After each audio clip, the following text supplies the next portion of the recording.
perguntei aqui o seguinte: se a chave não for de ouro, será que vale assim mesmo? Esse microfone lembra alguém, não é verdade? Com muitas emoções.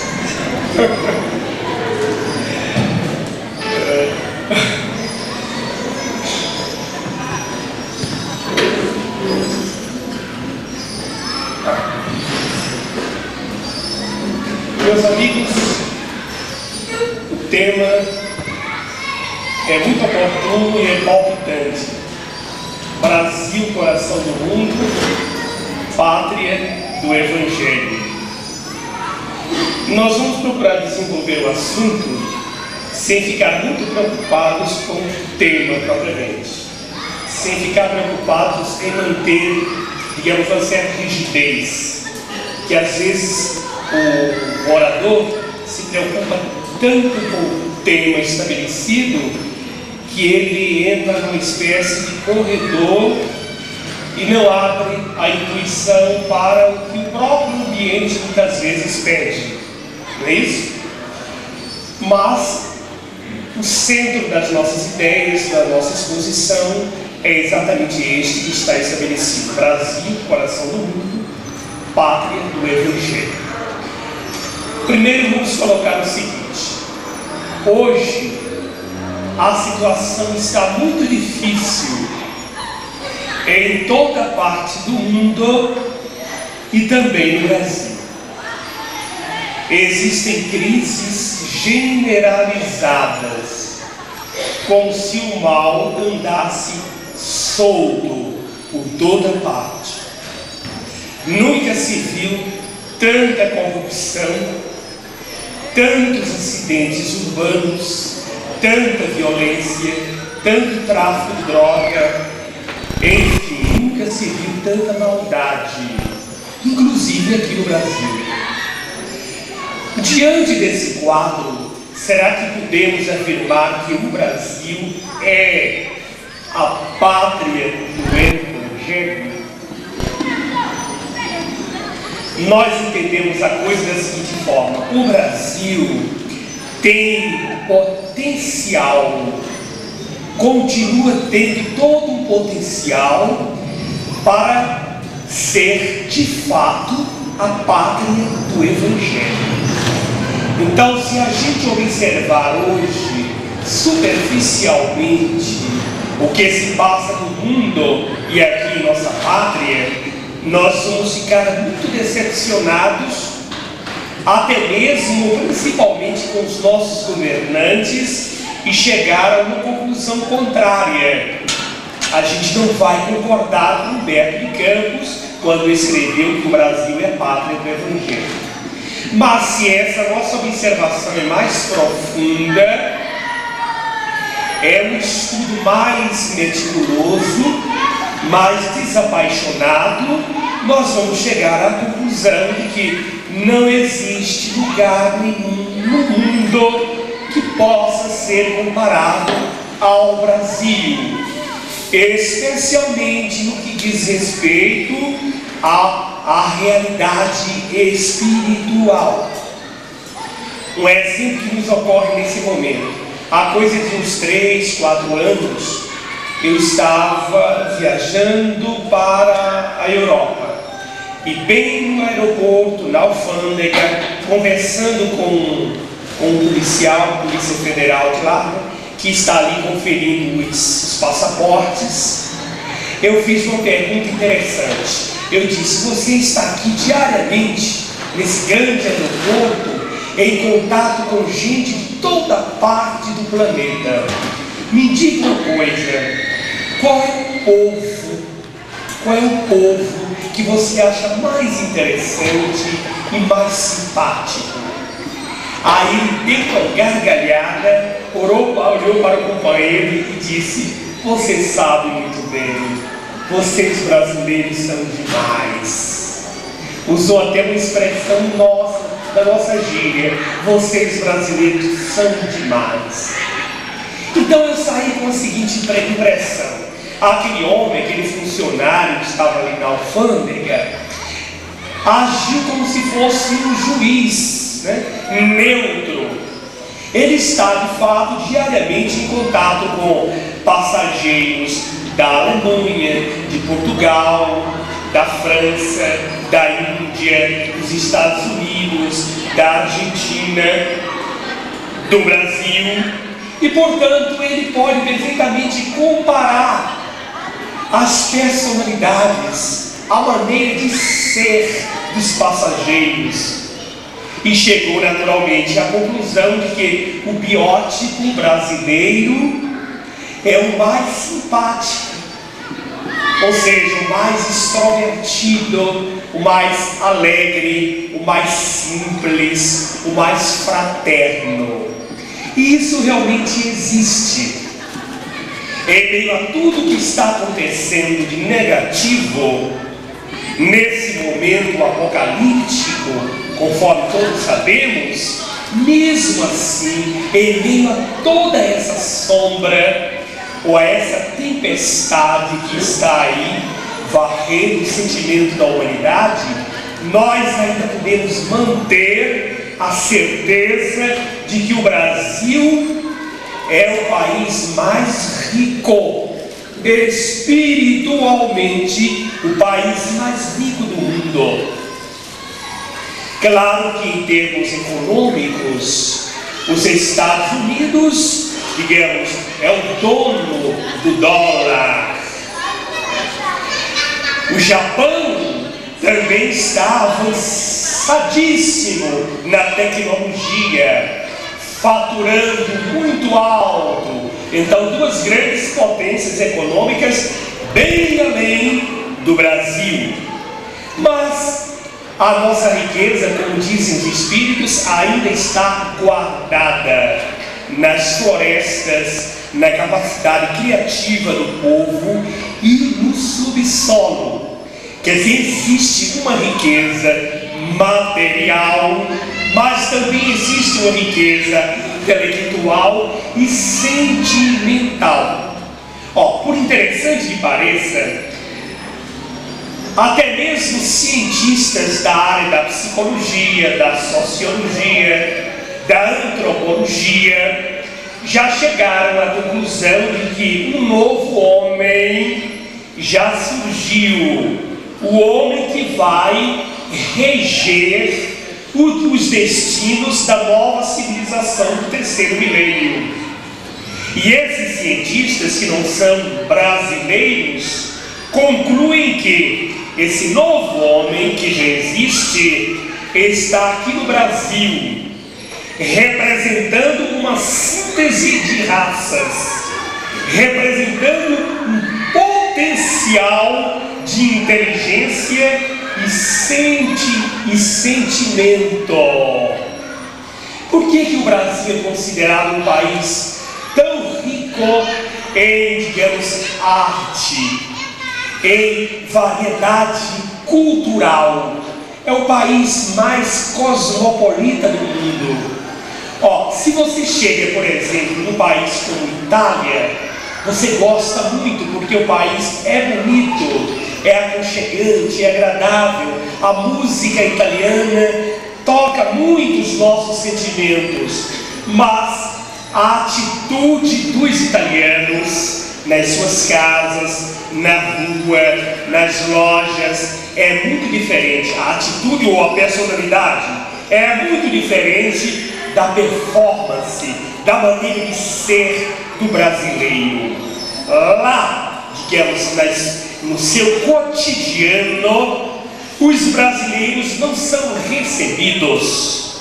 Brasileiros, argentinos, indianos, americanos, seja quem seja, estrangeiros, não são recebidos de braços e corações abertos, assim como acontece aqui no Brasil. Se, por exemplo, nós chegamos hoje em Ilhéus, ou em outra qualquer cidade da Bahia ou do Nordeste, nós observamos a participação e a presença de muitos estrangeiros, turistas ou não, estrangeiros que ali chegaram, se estabeleceram com a família e estão vivendo alegres e felizes felizes, encantados com o clima do país, do Nordeste e com o jeito de ser dos brasileiros. E os brasileiros recebem essas gentes, essas famílias, esses povos, sempre em clima de festa, de braços e corações abertos. Como se na consciência do brasileiro já existisse latente uma ideia de universalidade. Por exemplo, enquanto o italiano ou mesmo o argentino bate o pé no chão e diz: este país é meu, dá a impressão de que esse sentimento não existe no coração dos brasileiros. Os brasileiros pensam: este país é nosso. É aqui onde os turistas se sentem mais à vontade, mais felizes, de certo modo mais livres. Claro, nós temos que nessa observação colocar o seguinte: este momento, o momento atual, apocalíptico, é diferente, é atípico, é assustador e é preocupante. Mas nós estamos falando da realidade existencial, da cultura e da personalidade dos povos, especialmente do povo brasileiro. Já se chegou também à seguinte conclusão, comparando-se a Europa com o Brasil. Na Europa nós temos a tecnologia da Alemanha, por exemplo, grandes indústrias, grandes fábricas. Na Europa nós temos a inteligência dos franceses, onde aconteceu a grande revolução política. Na Europa nós temos a capacidade empreendedora de descoberta, de enfrentar o desconhecido, típica dos portugueses. A Europa, dizem esses cientistas, foi feita, ao que tudo indica, a Europa foi feita para pensar, mas o Brasil foi feito para amar. Por quê?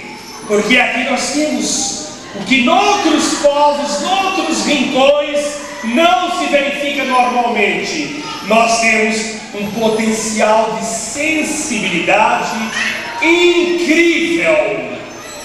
Por exemplo, falando-se em arte, em cultura e música, uma Daniela Mercury é uma figura típica do Brasil. Na Suíça, como em outros países da Europa e do mundo, todos sabem que Brasil é sinônimo de festa, de música, de dança. Por coincidência, há coisa de uns 4 meses, eu estava na Europa com a minha esposa, com a Isa, e nós pegamos um ônibus coletivo em Genebra, saindo do aeroporto para a residência da doutora Terezinha Rey, uma amiga que nos hospeda lá. Então ela ligou e disse: eu tenho um compromisso neste momento na universidade, não posso recebê-los no aeroporto. Por favor, o ônibus é fácil, passa bem na frente e vai deixar vocês aqui em minha casa, bem aqui em frente à minha casa. Tá ok, tudo bem, doutora. E entramos no ônibus, claro, muito conforto, uma gente educada. Os europeus têm uma cultura milenar, então são muito educados. Nesse ônibus, as pessoas pagando ali diretamente ao motorista, através daquela roleta, todos tinham dinheiro trocado para pagar, porque não existe o constrangimento do troco. Até nisso eles são educados. Então cada um trazia o dinheiro contado. Tá aqui, ok. Mas na hora que nós fomos pagar, eu não tinha dinheiro trocado. Era isso que estava comigo. Aí deu dinheiro a mais. Ele olhou e disse: Você não é suíça? E ele disse: não. É o que então? o motorista, né? E olhando para todos os passageiros, olha, o motorista é uma pessoa também muito educada, um gentleman, bem vestido, paletó, gravata. Ele disse, você é o quê? Ou vocês? Aí ele disse, eu sou brasileira. Aí ele riu, olhou para os passageiros e disse, gente, ela é brasileira. Consequentemente, nem precisa pagar a passagem. Agora vai ter que cantar e dançar aqui dentro do ônibus. Então eles têm essa imagem bonita, simpática, e todo mundo riu à vontade. Eles têm esse conceito de nós brasileiros, quer dizer, uma gente simples, que gosta de música, que gosta de dançar, um povo acolhedor. Olha, gente, isso, analisado à luz da espiritualidade, constitui uma riqueza inestimável e incomparável. O que mais o mundo necessita hoje, como sempre, não é de riquezas materiais, é de riqueza espiritual. E essa riqueza nós temos. E ela vem à tona cada vez mais na medida em que as próprias circunstâncias históricas permitem. Às vezes eu vejo assim tanta seriedade, tanta austeridade, tanto método no comportamento dos franceses, que eu chego à seguinte dedução: o Espiritismo tinha mesmo que nascer na França, Paris especialmente, que no século passado era considerada a capital intelectual do planeta, Paris. Então, o codificador do Espiritismo tinha que ter nascido na França, porque o Espiritismo precisava de ser codificado em bases de muito respeito, de muita veneração. O Espiritismo, nascido na França, quem é o codificador? O senhor Allan Kardec. E assim Kardec era chamado, por todos, respeitosamente, Monsieur Allan Kardec. E aí eu penso, meus botões, se ele fosse brasileiro, a coisa não ia dar certo. No mínimo, ia logo inventar um apelido para Allan Kardec. Por exemplo, seu Dedeco. Aí, as pessoas tinham a casa do seu Dedeco, não para ver pesquisas, revistas, os estudos, a obra da codificação, que nada, iam bater a casa do seu Dedeco para pedir um passe. Seu Dedeco, eu estou sabendo que o senhor mexe aí com essas coisas de espírito, será que dá para o senhor me aplicar um passezinho? E aí como é que ia ficar um estudo científico, a codificação de uma doutrina tão séria, que exigia bases científicas e filosóficas? Então, de fato, o Espiritismo tinha que nascer na Europa, mas se expandir num espaço mais amplo e iluminado, não mais apenas pelas ideias, porém iluminado pela força dos sentimentos, os sentimentos de alegria, de simplicidade e principalmente de fraternidade. Ora, no Brasil nós temos uma figura fantástica que nos fala exatamente, sem dizer diretamente que pensa a esse respeito, que nos fala o que significa esse país na consolidação dessa própria doutrina. É o nosso querido Chico Xavier. Allan Kardec, personalidade francesa, o marco do espiritismo nascente, a bandeira da sabedoria. Chico Xavier, aquele que veio para consolidar e expandir essa doutrina no campo imenso coração brasileiro, para que através dos sentimentos mais puros de solidariedade, alegria e paz, essas mesmas ideias e conceitos pudessem se expandir na direção de todo o planeta. Então, se o Espiritismo nasceu na França, ele veio ser consolidado no Brasil, através das mesmas falanges espirituais que iriam se multiplicar, em especial usando os canais mediúnicos do nosso querido Chico Xavier. Então, Kardec, francês, personalidade tipicamente francesa. Chico Xavier, uma personalidade tipicamente brasileira. Aquela linguagem, aquela expressão, aquele jeito de ser que diz, por exemplo, tá tudo bem, tudo bem, tudo bem. Mesmo que a situação não esteja tão boa, existe sempre esse coração do Chico, que simboliza o coração do próprio Brasil. Tudo bem, Deus é Pai, não é padrasto. Estamos nas mãos de Deus. Vai com Deus, minha filha. É o sentimento que deve representar agora, na abertura dessa nova civilização do terceiro milênio, a base. No século XX, nós tivemos a predominância da razão, da ciência, da tecnologia, consequentemente, das construções materiais, científicas e tecnológicas que acabaram por construir a própria bomba atômica. Doravante, o planeta, seguindo o curso da história, de acordo com a vontade de Deus, passará ao comando de uma outra personalidade, não mais o homem, escravo da razão. Agora o homem, movido pelo coração.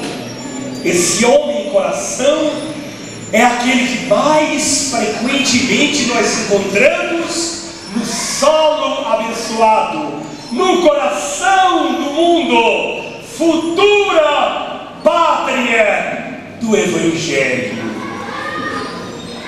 Uma mulher chega, por exemplo, e pergunta a Chico Xavier: Chico, dizem que eu sou iluminada, que eu tenho uma luz que me ilumina. Olhe para mim, Chico, e diga se existe mesmo essa luz. Vejo que é a voz do sentimento, né? O potencial de emoção, de amor desse país e daquele médium.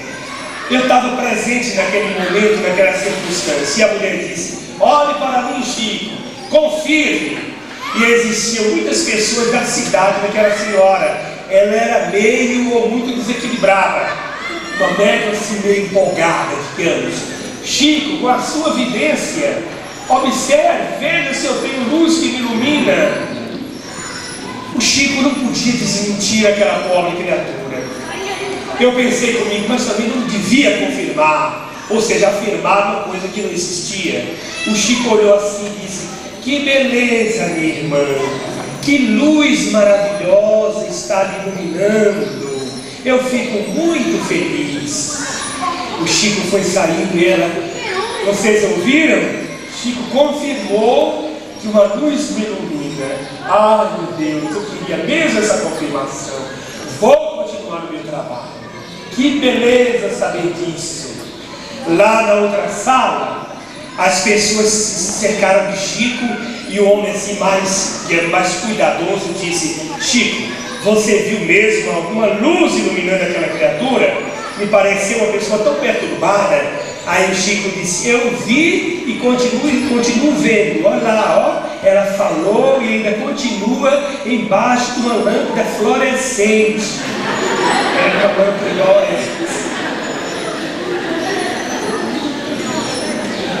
Então, esse simples exemplo serve perfeitamente para que a gente observe a distinção entre a voz da razão, a verdade que muitas vezes destrói os sentimentos mais puros, e a voz do coração, que não está tão preocupado com os ditames da lógica, mas com a construção do bem na alma e no sentimento das pessoas mais simples.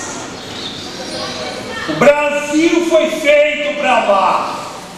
Consequentemente, nós temos aqui esse potencial. Podemos até chegar à seguinte conclusão também: vamos dar um tempo. Quando assentar a poeira dessa transição planetária do Apocalipse, com certeza, quando tiver acontecido a necessária seleção de valores, com certeza nós teremos o Brasil se projetando na vanguarda do mundo. É o Brasil, segundo nos disse a própria espiritualidade um dia desses, é o Brasil que um dia vai amamentar o mundo. Nós podíamos fazer perguntas simples, por exemplo, por que é que o Brasil tem a maior ecologia do planeta? Por que é que o Brasil é o país da alegria, da festa do carnaval? Por que é que o Brasil é um país jovem, apenas 500 anos, que manteve uma unidade cultural e linguística, o que não aconteceu com nenhum outro país do mundo? Por que é que o Brasil guarda esse potencial, essa expressão de espiritualidade, como também não se verifica em nenhum outro continente? Por que não nasce ou reencarna um médium da expressão de um Chico Xavier nos Estados Unidos, ou na Índia, ou na China, ou na França, ou em outro qualquer país? É que a espiritualidade nos últimos tempos, podemos afirmar, no século XX, investiu muito aqui, especialmente no coração do povo, para que nós tivéssemos condição de oportunamente reger os destinos da humanidade, não apenas com a sabedoria, mas especialmente com o amor. Há poucos nós estávamos conversando com uma amiga aí fora, e ela disse: Ariston, fala um pouco do espiritismo no interior. O nosso espiritismo aqui, que às vezes é levado assim pelo sentimento. E aí nós nos lembramos, e ela pediu que lembrasse esse acontecimento, de um fato que ocorreu aí no interior do Nordeste, numa casa onde se fazia sessões espíritas. Era um casarão antigo, morava ali um casal, e eles aproveitavam para fazer um culto de evangelho, e nesse culto eles incorporavam os espíritos. Ou seja, o culto se transformava numa sessão mediúnica, o que não é recomendado pela doutrina, mas não havia centros no local, eles aproveitavam para dar oportunidade também aos espíritos. E essas sessões aconteciam numa sala, ou seja, na própria sala de jantar. Na cozinha ficava um papagaio, e o papagaio ficou observando tudo que se passava na sessão mediúnica. E aí o papagaio aos poucos foi aprendendo tudo aquilo. Eu acho que o primeiro papagaio espírita do mundo. E de vez em quando o papagaio dizia dar uma palavra, por exemplo: vem da paz de Deus, meu irmão. Alguém pensava que era o doutrinador, não, a voz estava vindo da cozinha. O papagaio foi assimilando aquilo facilmente.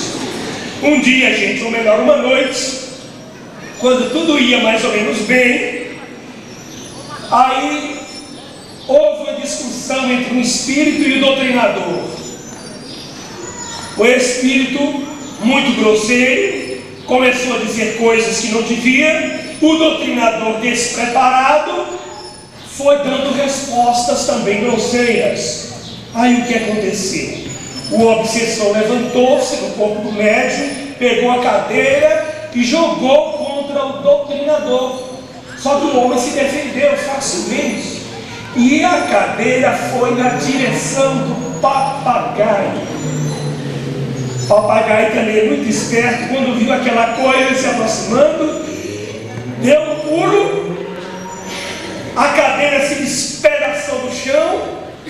Ele aí olhou para o povo e disse: está vendo, gente? Se eu não fosse médio vidente, eu tinha desencarnado. Essas coisas, verdadeiras ou não, representam também o jeito de ser, o coração do nosso povo. O que é o Espiritismo no Brasil? O Espiritismo no Brasil é um imenso hospital. Na Europa, especialmente na França, talvez fosse uma grande universidade, somente universidade. Mas aqui, os espíritas, através de suas casas e suas atividades, acham que a humanidade sofre muito. Em geral, as pessoas vêm ao centro não para aprender apenas, mas em busca de um consolo, de uma mensagem de paz, de um alívio. Aí os centros se transformam em postos de assistência espiritual, como se fossem prontos socorros espirituais. Todos os centros espíritas no Brasil mantêm um serviço assistencial e um serviço, digamos, espiritual, sentimental. Seria errado isso? Não! O cristianismo também era assim. O que nós não devemos é marginalizar a ciência, a sabedoria, o conhecimento.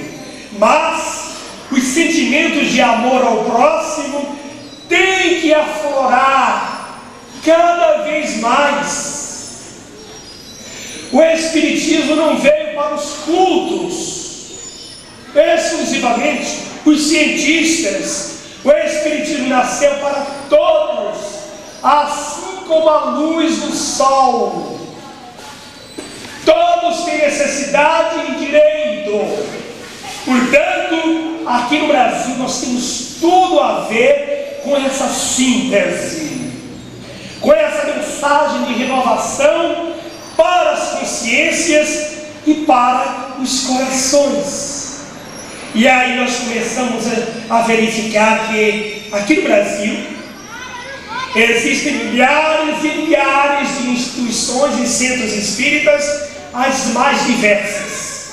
Por exemplo, existem grupos tipicamente científicos, voltados para a ciência.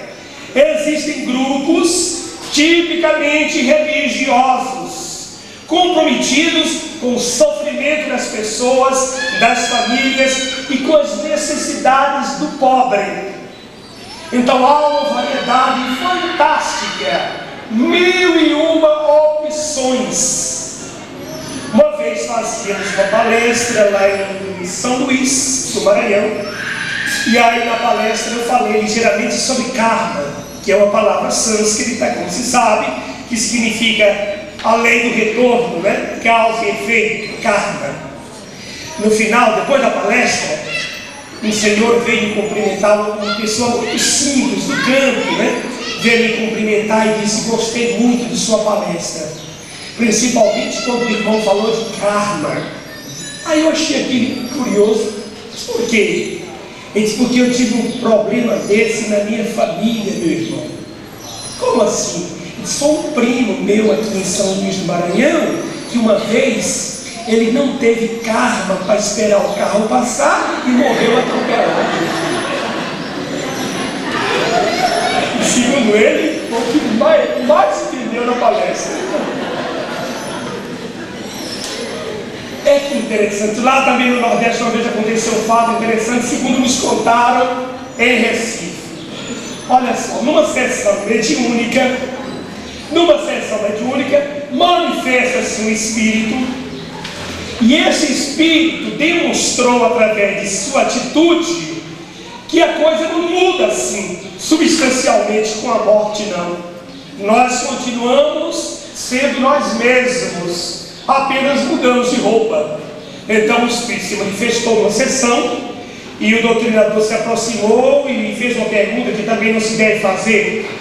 Perguntou: meu irmão, como foi que você morreu? Aí o espírito disse: eu morri de expiação e prova. Olha, isso é uma expressão de Kardec para dizer que o nosso planeta está no nível de mundo de expiação e provas, não é? Então nós espíritas fizemos bastante essa colocação, essa classificação do espiritismo. O nosso planeta está na categoria de expiação e provas. Agora, nesse momento de transição, nessa virada do milênio, ele passará a pertencer aos mundos de regeneração. Então o espírito, vamos dizer assim, o espíritozinho, né, disse: eu morri de expiação e prova. Aí eu não entendi. Como assim?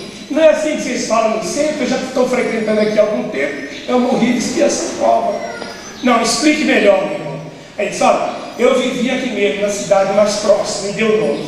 E eu era um homem muito curioso. Muito curioso. Vocês não estão traduzindo, né? Muito.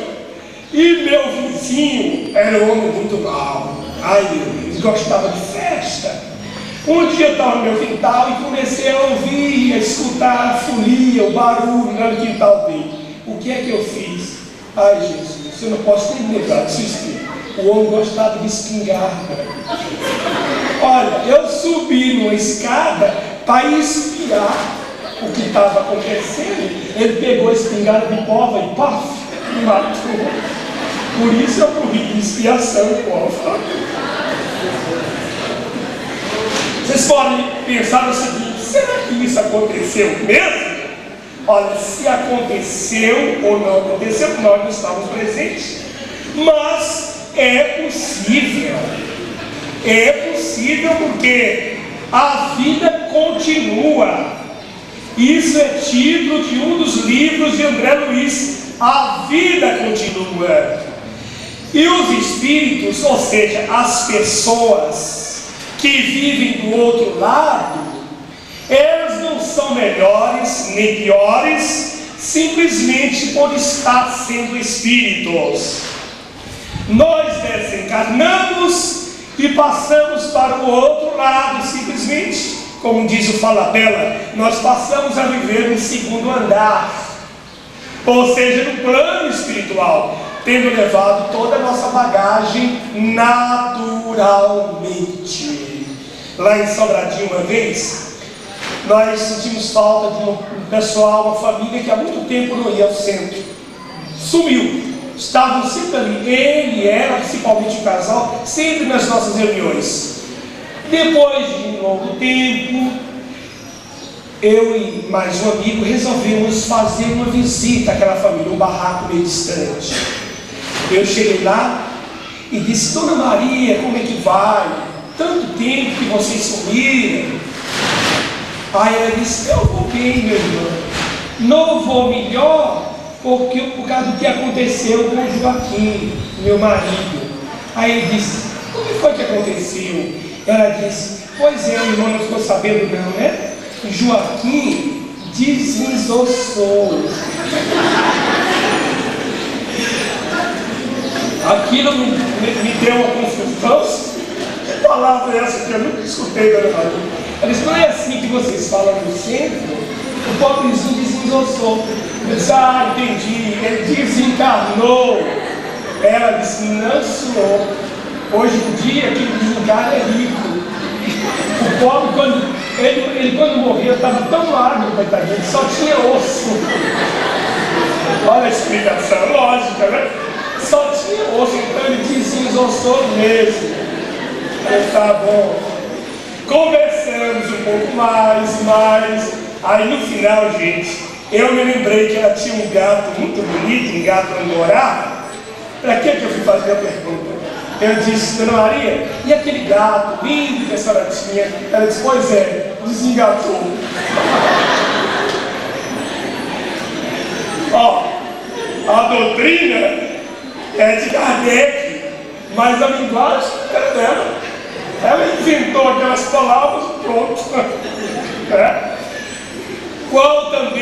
Qual a lição que fica nisso? Que no Espiritismo, especialmente aqui no Brasil, todo mundo tem espaço, tem oportunidade. É uma doutrina que atende aos apelos da consciência em busca de mais luz, a luz do conhecimento, mas também atende aos clamores dos corações aflitos, necessitados de paz, de alegria, de esperança, de consolação e de amor. Quando nós estamos já na antivéspera, por assim dizer, desse novo milênio, é natural que nós façamos uma avaliação de tudo que significa ciência, conhecimento, religião, religiosidade, espiritualidade, gente, cultura, povos. Porque assim nós vamos naturalmente admitir que não é por acaso ser o Brasil um país tão grande em território geográfico, não é por acaso ser esse país tão grande em sentimento de solidariedade, de amor, de alegria, de paz, de festa. Temos a riqueza espiritual de que o mundo necessita e vai necessitar muito mais, porque está latente no solo sagrado do nosso povo essa riqueza, a riqueza espiritual, mediúnica. Não estamos ainda sendo a pátria do Evangelho, mas seremos a pátria do Evangelho. Vamos iluminar todos os quadrantes do planeta a partir do instante em que assumirmos verdadeiramente o nosso compromisso espiritual perante o próximo e perante o mundo. O Espiritismo veio ao planeta trazido pelas mãos sábias e generosas do Cristo Jesus, o governador excelso do mundo. E ele, assim como os espíritos superiores, com certeza confia e confiam na nossa capacidade de perdoar, de servir, de estudar e de avançar em busca de horizontes sempre mais vastos e mais luminosos. O Cristo espera de cada um de nós. Os espíritas, ou os verdadeiros cristãos da atualidade, um compromisso, hoje um compromisso muito especial, que sejamos capazes de dar as mãos uns aos outros, entoando o hino da verdadeira fraternidade, e que daqui possa emanar essas luzes que a espiritualidade nos tem oferecido, e que essas luzes transformem o coração da própria humanidade. O Cristo Jesus espera muito de nós, principalmente nós espíritas cristãos, que já sabemos colocar os pés na senda da eternidade e estabelecer a necessária sintonia com as luzes do infinito, sentindo a presença de Deus na intimidade do próprio coração e sentindo assim Deus, a alma do universo, de nossa alma, podemos perfeitamente, com palavras ou no silêncio da meditação, dizer: Pai nosso que estais nos céus, na luz dos sóis infinitos, Pai de todos os aflitos deste mundo de escarcéus, santificado, Senhor, seja o teu nome sublime, que em todo o universo exprime ternura, concórdia, amor. Venha ao nosso coração o teu reino de bondade, de paz e de claridade na estrada da redenção. Cumpra-se o teu mandamento, que não vacile nem erra, nos céus como em toda a terra, de luta e de sofrimento. Evita-nos todo mal, dá-nos a luz no carinho, feito na luz, no caminho do pão espiritual. Com a proteção de Jesus, livra nossa alma do erro, sobre o mundo de desterro distante de tua luz. E perdoa-nos, meu Senhor, os débitos tenebrosos, de passados escabrosos, de iniquidade e de dor. Auxilia-nos também nos sentimentos cristãos a amar nossos irmãos que vivem longe do bem. Que a tua ideal igreja seja um lugar da caridade, onde se faça a vontade do teu amor. Assim seja.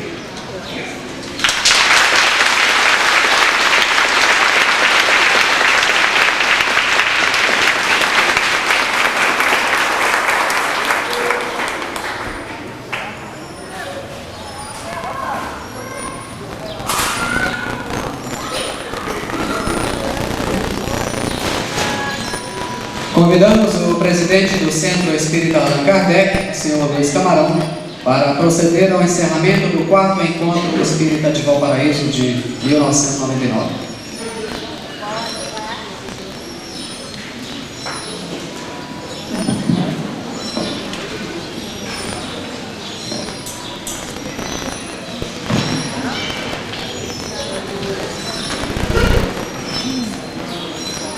É difícil falar, né, depois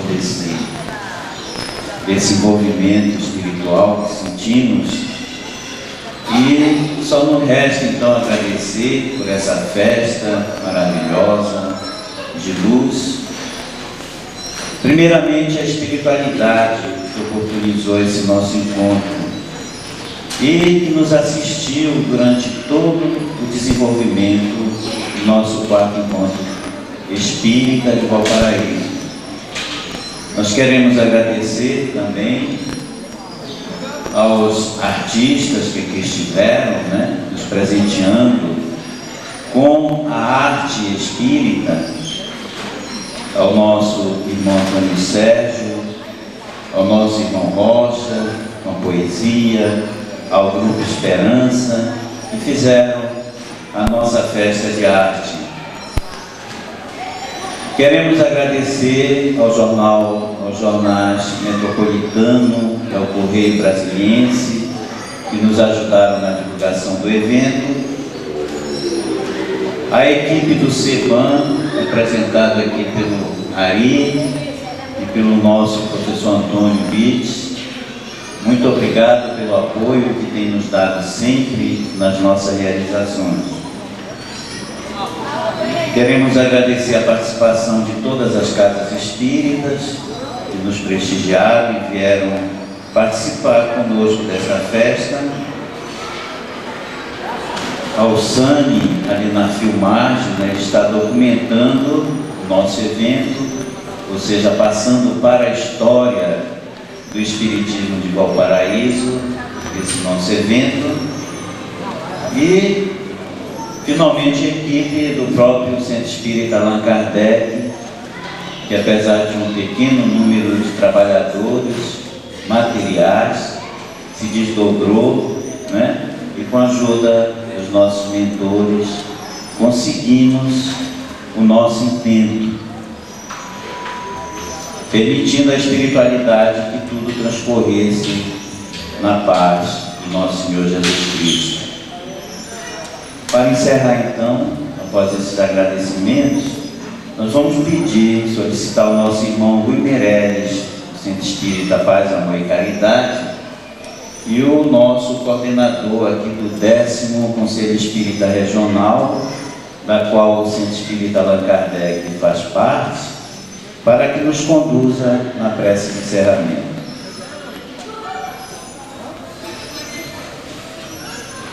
Bem, irmãos, antes de proferirmos a prece de encerramento desse evento, tenho certeza foi maravilhoso para todos nós. Nós queremos, em nome do Conselho Espírita Regional da 10ª Região do Estado de Goiás, parabenizar e agradecer aos abnegados irmãos do Centro Espírita Allan Kardec aqui de Valparaíso pela realização desse 4º encontro.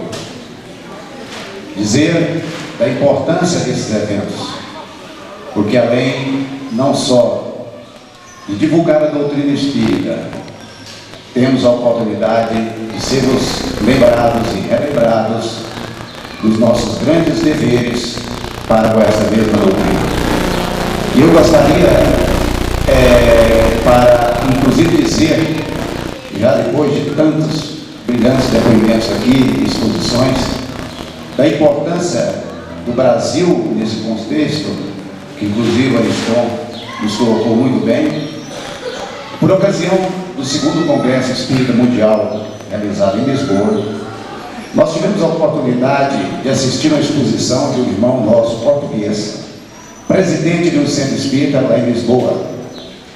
E em determinado momento da sua exposição, ele nos fazia quase em súplica um pedido: vocês brasileiros, por favor, sustentem o espiritismo no mundo.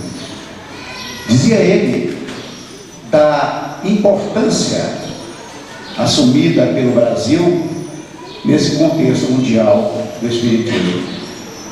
Eu achei super interessante que ele dizia o seguinte: aquilo que vocês no Brasil fazem nas esquinas, nos rádios, na televisão, nos jornais, aqui nós só fazemos dentro da casa espírita.